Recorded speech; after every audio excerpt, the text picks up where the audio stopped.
Mercia, autumn 920. Last time, it had been Ethelstan who had met her and the Alba warriors on Ethelflaed's behalf as they rode into the Seaster. Now he was the lord, and he was, Osrith was told, at prayer. It had been a long ride, but swift, the weather had been good, and she and Koltigar had seen no trouble. But now her heart soared, because if Ethelstan was at prayer, it was likely that the priest with whom he might be praying was Father Oswald, Osrith's nephew and Utad's first son. She was met instead by Miral, who looked greyer around the ears but not much changed since the last time she was there. "We heard you had married," he told her, as she and Koltigar rode their horses in through the gates of the fortified city. "I did," Osrith replied. "I married a good man who was kind to me. But then he was lost." "I am sorry," Miral told her, and he looked it. Then, he looked across to Koltigar. "Another waif and stray? You do like to collect them," he added,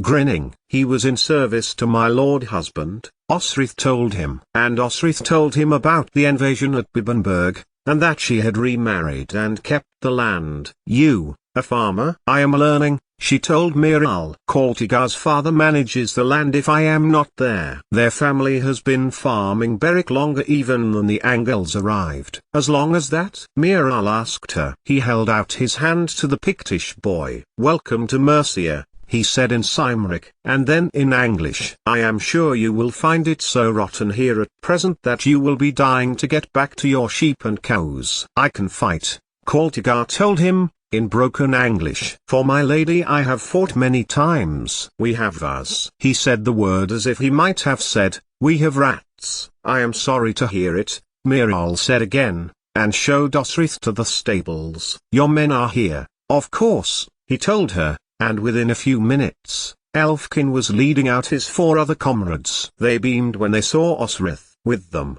was Eswi. "Who is this?" Elfkin asked, eyeing the farm-dressed Koltigar. "One of my landsmen," Osrith replied. "We are training some as a militia. I chose Koltigar to come with me to learn." "He is keen," she added, hopefully. "Koltigar," she said in Pictish, "these are my men. I have known and commanded them for many years. You will be with them, and they will train you." Shay urged the young boy on, and Elfkin held out a friendly, welcoming arm.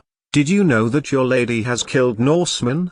he asked, in Welsh. It was good enough to get the gist across, and Koltigar gave the leader of Osrith's division a wary smile. "Elfkin here has married a Cymric girl, Oshir, always willing to gossip," told Osrith, "betraying us all by fraternizing with the ancient enemy." Elfkin grinned. "He is learning, even through I never thought he would manage." "You don't need language to understand what happens between a man and a woman," Egelfrith commented, with a big grin. "You need to when she's nagging you," Falkball put in. "I would say that's an excellent reason for ignorance," Egelfrith replied, and they laughed. Koltigar would do fine, Osrith knew, and it wasn't long before he was in the courtyard being shown the basics by Elfkin, a sword in his hand. Osrith watched the young man swipe it through the air and overbalance a little, so used that he was to wielding an axe, and her heart filled with happiness when she saw the once little boy who had been scared of the dark,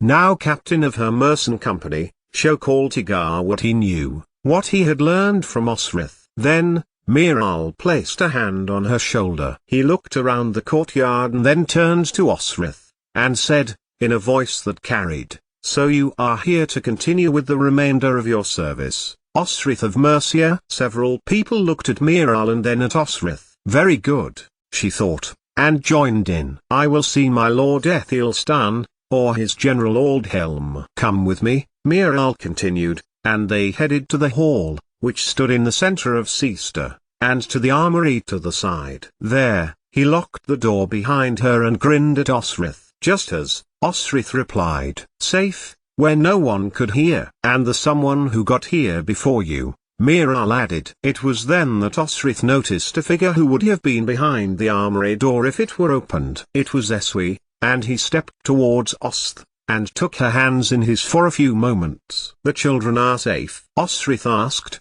for he had been in charge of taking them back to Alba. "Indeed," he told her. "And you are here?" which is where Constantine wants you. Constantine? Miral asked. The king of Alba, Eswi quipped. How many other Constantines do you know? We are here for information, he added, and nodded to Osrith. Amongst other things, the impending battle. Osrith nodded. As they had neared Seaster, she had seen a camp of soldiers to the south, in Ethelflaed's heartland. Golden dragons fluttered on a red field. It was a possibility, but she hoped in some ways it would not come to that. If they were to fight, Uhtred would likely be on the West Saxon side. He had sworn to Edward before he had sworn to Aethelstan. But then, this was her brother she was thinking about, and Uhtred did many things that defied logic. There is unrest, Miral told them, stalking to a chair that was used by the Metas when they hammered the plate metal into armor, and he gestured towards two others. Edward of Wessex is ill.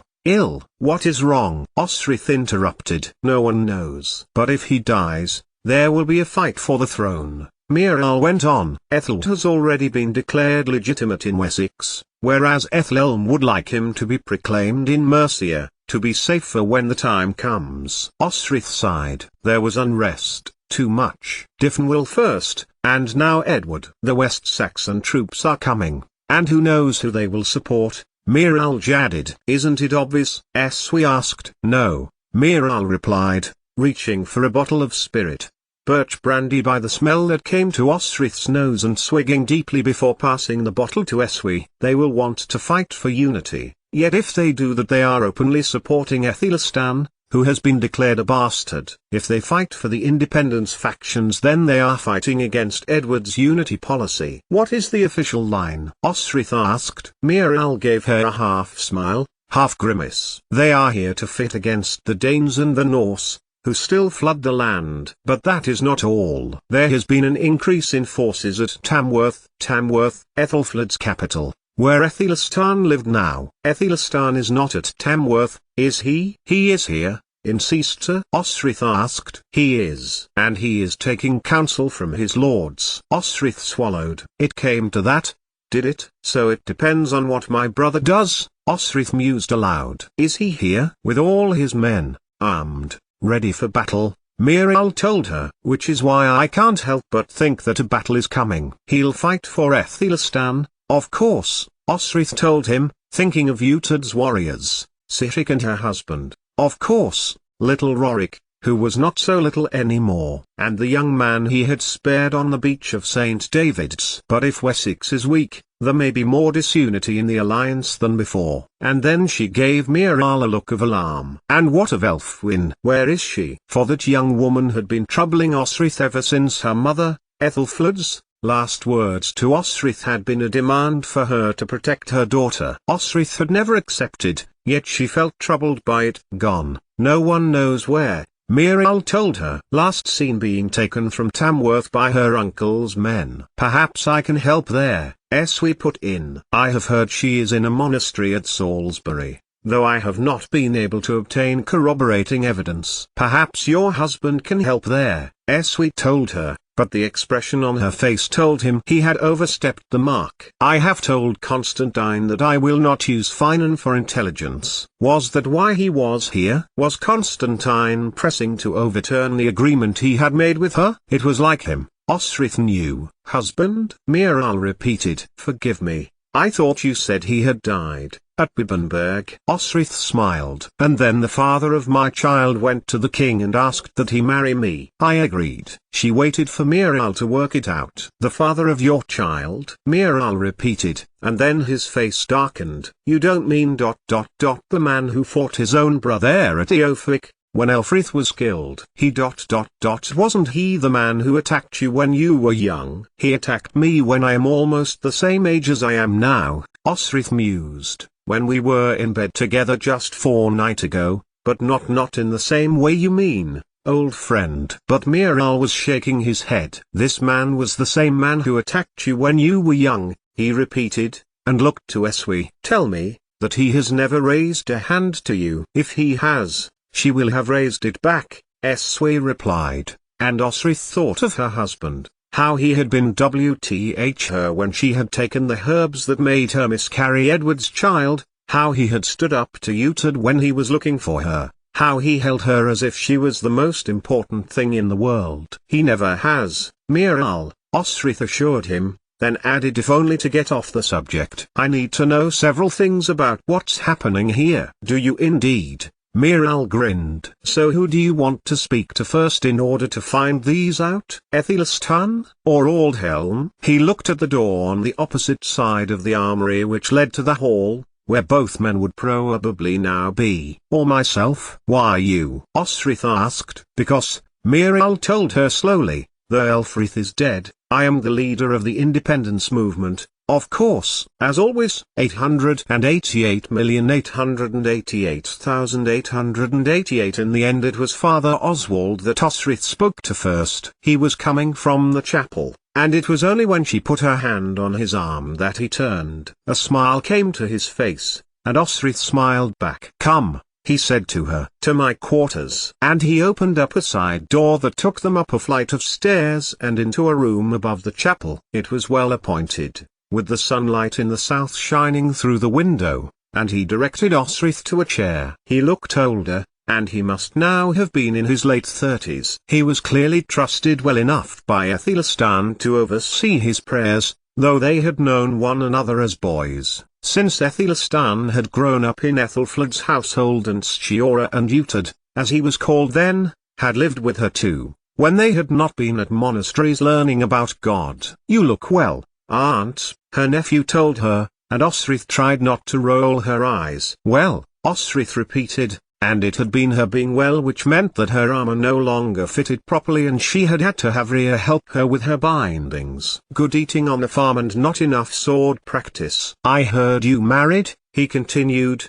offering her some wine. Osrith nodded, and allowed him to pour her a small cupful. Yes, she agreed. And have lands, he added. News travels fast. Your father has Bibbenberg, yours by right, she told her nephew. I know. I will not claim it, my younger brother will, I think. And Osrith thought about the younger brother, kept by Hild safely in a monastery until he was old enough to be brought to his father. The boy was now living at Bibbenberg, probably in his late teens, probably called Tigar's age. So tell me, Osrith asked of her nephew, what has happened in Mercia since I was last here? When were you last here? Father Oswald asked, and Osrith had to think. It must have been when she was expecting young Finan, she considered. She had stayed in Alba after he was born. To Tenholg, she told him, but Father Oswald shook his head. You came, do you not remember, to Seaster? He shook his head again. You fought the Norse, and then tracked them to Eoferwick. And Osrith had to admit it had gone from her mind, and that she was having a difficult time even remembering the events when Ragnall and Brida had torn north to Eoferwick to claim it. When she had gelded Father Oswald, when Finan had fought Nine Fingers. Too many things had passed since then, not least her support of Alba against Mercia and Wessex, at Corbridge, and Sained. After the death of my aunt, the lords of Mercia swore that they would uphold the claim of the person who Ethelflaed wanted as successor, her daughter. Elfwin, Osrith said, speaking the girl's name. Through both her parents she could have claimed Mercia, but there was a faction that supported Ethelstan, not least because of his connection to Wessex. He leaned towards Osrith. I do not want to suspect, but I do suspect, that Ethelstan was complicit in Elfwin's removal, but she is safe. I am assured she is safe. In a monastery in Salisbury, Osrith replied, and the shock on her nephew's face came suddenly. How did you? I know many things. At least she is safe and not food for the crows. And here Osrith broke off. It was the last thing that Ethelflaed had asked, had begged, of Osrith to do, which was to keep her daughter safe. The only honest confession of her feeling that she remembered the spoiled woman to ever have confided to Osrith in the years of misdirection and downright lies. She had never sworn it, but Osrith felt a pang of guilt. Elfwin had inherited her mother's role, but had held it for less than a month. So, why are you here? Father Oswald asked. I owed Mercia 2 years, she told him, and I have paid 4 months back so far. So Ethelstan has my sword, and Constantine has your 2 eyes and 2 ears, Father Oswald replied, wryly. I will help you all you can. But, aunt, promise me. He trailed off, and gave her a grave look. "Promise me Constantine is not behind this?" "Behind what?" Osrith replied, shocked. "What do you think he is behind?" "The influx of Norse," he told her. "Norse coming from Irian still, overwhelming the country, polarizing feeling in Mercia. If feelings are polarized, it is because of deep-seated divisions between the lords of Mercia," she told him. "If the Norse are coming, it might be to do with the fact that the kings of Irian were defeated in battle and slain. It might be because there is unrest in the island and Norse communities are being displaced, and that Mercia is not defending her borders because of internal disputes." Osrith shook her head. Why Constantine must have the blame, she thought, made her annoyed when there were so many other reasons.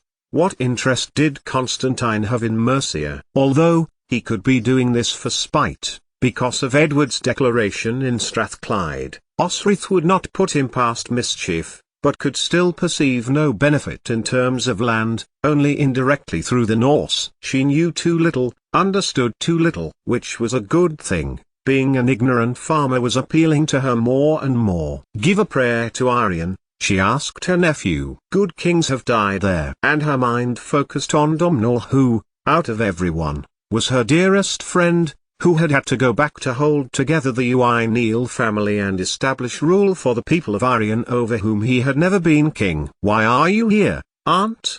her nephew asked again. "To spy," she told him. "To garner intelligence. But, I swear, if I am being used in some sort of strategy, it is unknown to me. Mercia is dear to me," she added, "as you know." "And yet you returned to Alba," he reminded her. "To my family, and to people who have treated me as family all my life," she replied. "I am the happiest I have ever been these last weeks, working at the farm I have been given, Berwick, my late husband's land, married to the man I love." And she could not help it. Osrith knew. She was smiling, happier than she had ever been for some time. "So you are serving Mercia as you say, and intelligence gathering?" Father Oswald asked her, asking her in a way that suggested he had used that manner of questioning on a regular basis in order to prompt confessors to examine their own consciences and perhaps consider again how they have represented the truth. But Osrith could only smile. "It is as I say, I could well return from Mercia with no intelligence,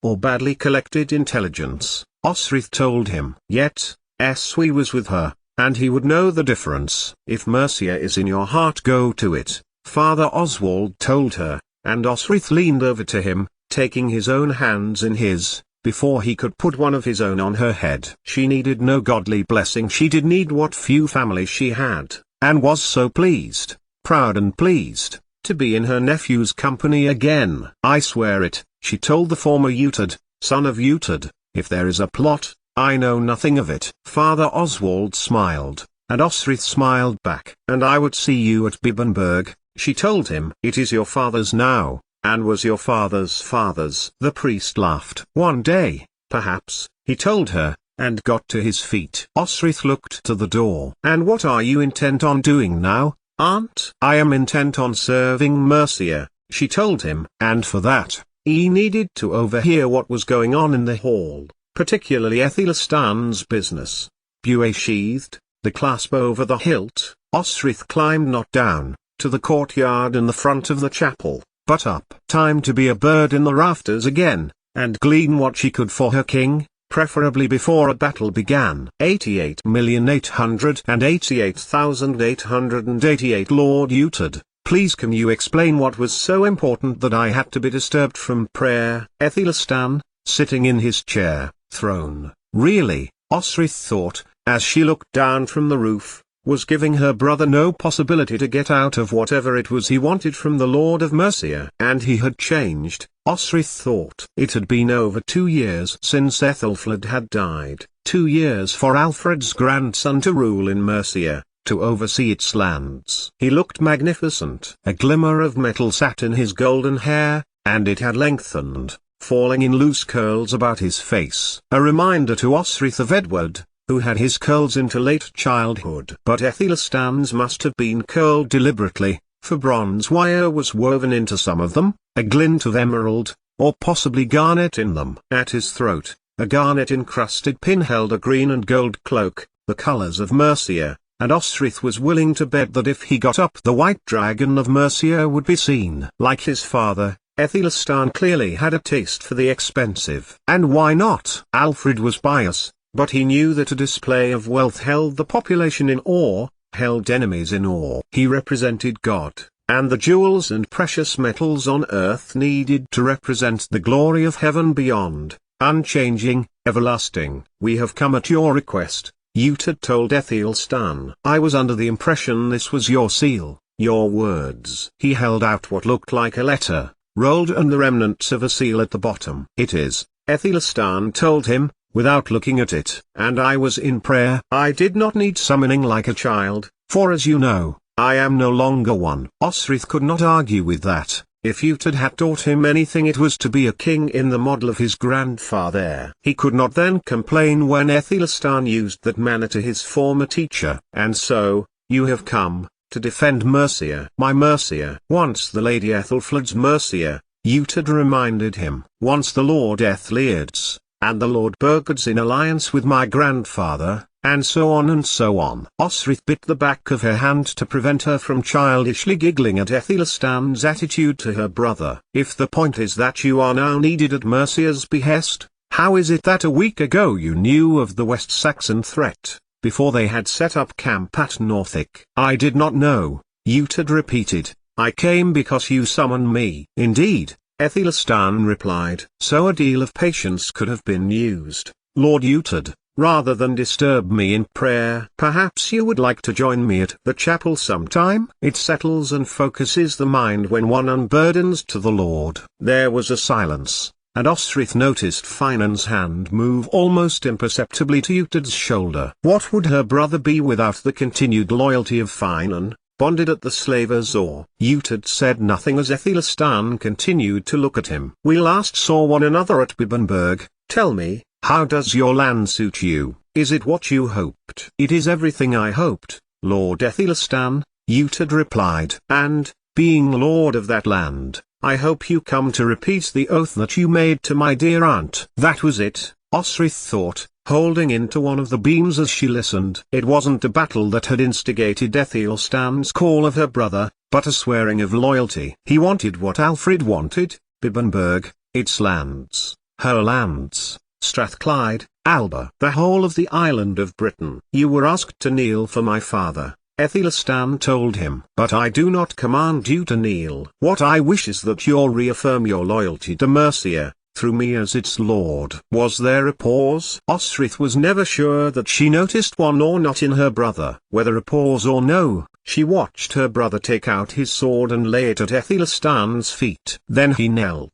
"I, Utad of Bibbenberg, its fortress and lands, do hereby swear against to the Lord of Mercia, his lands and birth." Utad's voice was clear and loud. None could doubt it. And yet there was room for doubt. His prior oath was to Edward, Wessex's king. It could only mean one thing: that, once Edward died, from whatever illness he was suffering, Utad was supporting Aethelstan in his claim for Wessex. Which meant, the West Saxon men outside his walls were here at his request. Aethelstan wanted to crush the independence factions which had had Elfwin as their figurehead, and he had, now, what he needed, the support of the greatest warrior in the land. It also meant another thing: there were two Mercias, Ethelstan's and those wishing independence from Wessex, and Osrith, though neutrally collecting intelligence for Constantine, was, in effect, on the other side. For Aethelstan wanted Britain,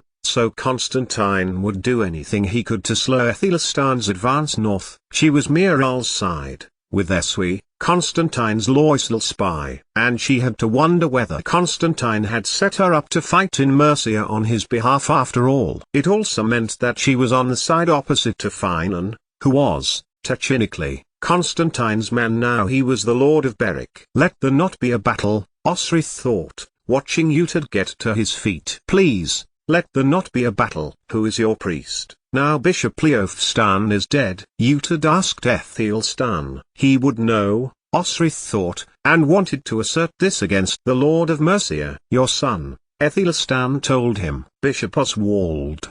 "Bishop?" Utad told him. Osrith, too, was amazed. more so that her nephew had not said, "Indeed, how your son has risen," he added, and the Christian reference was not lost on Uhtred, telling from his face. Osrith thought. She also thought it was pretty cruel of Ethelstan to remind the lord who had just sworn an oath to him that he had lost his daughter. Stjora had not survived the siege of the Ophik, and Osrith had wondered, at Corbridge, whether this was the reason he had acquiesced the city to Edward so easily. Uhtred was dismissed, and Osrith crawled back through the roof, listening as he and Finan spoke on the steps. "I'm tellin' ye, it's going to snow," Finan told Uhtred. She watched her brother glance at the sky. "It's October," he told Finan. "Not even the time for blood in this blood month. We have had no frost." They were nervous, Osrith thought. She recognized it in her own warriors. They would talk about Grap,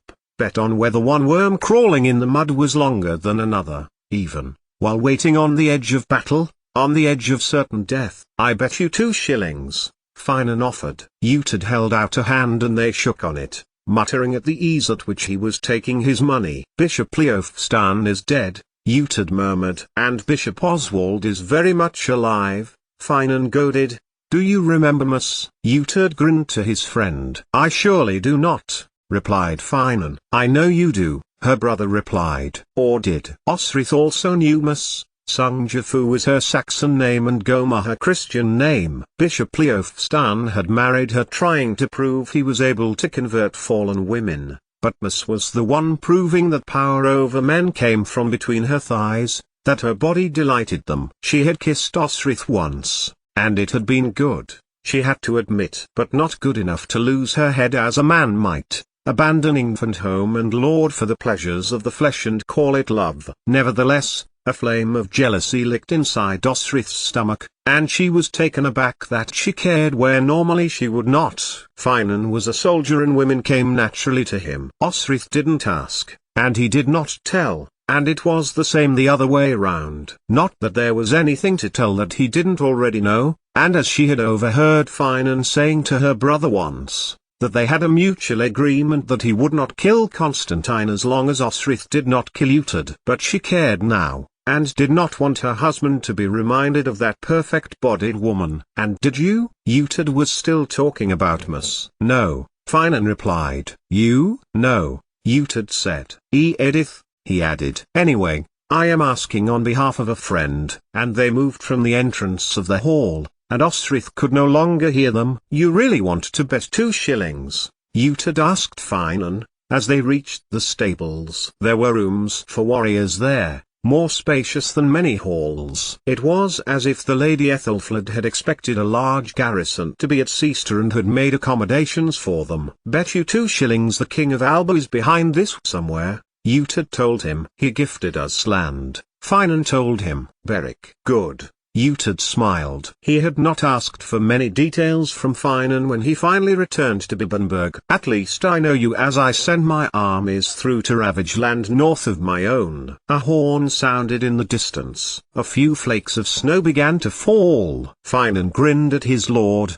before hurrying from his side to gather Uhtred's men. A leaden feeling was forming in Osrith's stomach when she, too, heard the horn. Whether she wanted it or not, it would seem that there was going to be a battle, and she climbed out of the roofing thatch and onto the palisade wall. The West Saxons had surrounded Seaster. 88,888,888. Osrith found her company in the armory, preparing themselves with arms. Kaltigar looked up when Osrith entered. Fear was in his eyes, along with a measure of determination. If she had known there was going to be a war, a battle, Osrith would never have brought him. His only foes had been ones growing from the ground and covering many acres, or wide and strong with many branches. "You do not have to fight," she told him, moving to his hand and lowering his sword. "Whatever would I tell your father?" But the boy pushed her hand away, much to the astonishment of her men, and strode to Elfkin's side. "The captain, Elfkin, has shown me what to do," he insisted. And Osrith smiled for a moment, less so when she noticed the 3 dead mice in the corner of the armory. Beliefs died slowly amongst the northern folk, and it would seem, though her people attended priests and churches, Caldegard had just sacrificed for the good fortune of battle. He was far from a sacred grove, and these were not children. Urien of the Henogled would be amazed at the young man's resourcefulness. She watched him stand beside Egelfrith, and Osrith beckoned to her captain. "Whose side are we on?" "Ethelstan's, of course," Elfkin replied. "By what orders have you been given?" Osrith pushed. "From Aldhelm." Elfkin blinked, and put his arm around Osrith's shoulders. "For Ethelstan, against the West Saxons," he confided. "They fight on behalf of the Lady Elfwin, or so they say." So that was it. Ethelm, Edward's former father-in-law, was using West Saxon troops to harry Ethelstan, on behalf of his grandson, Ethel. For Mercia would never accept Ethel when they had Ethelstan, Ethelflaed's nephew, who was their lord. So force had to be used. And Aldhelm was on the side of independence. "Company," Osrith called, and they lined up before her. "Out there is a fight for Mercia. It is your land, our land." She glanced behind her. Already, the rattle of swords on shields was echoing along battle lines. And within, a heartier rattle. Mercia was bent on fighting back against Edward's West Saxons.